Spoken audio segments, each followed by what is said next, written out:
I could tell you from his notes, he was targeting Jews, Christians, and LGBTQ individuals, and so you can infer from that that his family was in harm's way. I think that's a safe assumption, but it is an assumption. So, yeah, Hunter. Special Agent Barnacle, I know you have been investigating, your office has been investigating him since 2022, but with this recent incident here, or thwarted attack, was it that undercover NYPD officer that really blew all of this up for this latest case and put him back on y'all's radar? Yeah, so let me clarify. When we opened the case in January 2022, we conducted a logical investigation. Once he was seeking mental health services and he was no longer on social media, we closed our investigation. So he was off of our radar. In December, we had contact from FBI field offices, two different offices, well, three FBI field offices, as well as the NYPD undercover. Kind of simultaneous. I'm not sure which came in first, but certainly the NYPD undercover had the most information, the most facts. I think one of our FBI offices came in first. We got that information, we started working, and we opened an investigation. But once we started talking to NYPD and the New York JTTF, we went full steam ahead. And this is a very compressed timeline. I want to say the FBI Washington field office reached out to us at night, and then the following morning we had that call with NYPD.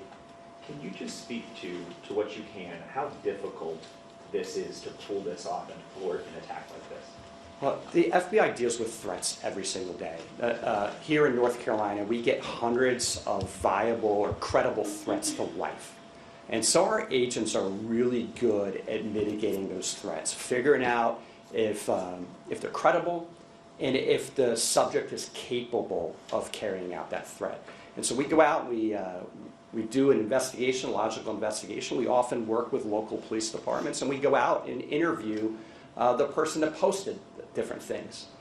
This one was different because this one was not only credible, but investigation revealed that the subject was capable of executing this attack. He was training, he was doing push-ups, calisthenics, fitness.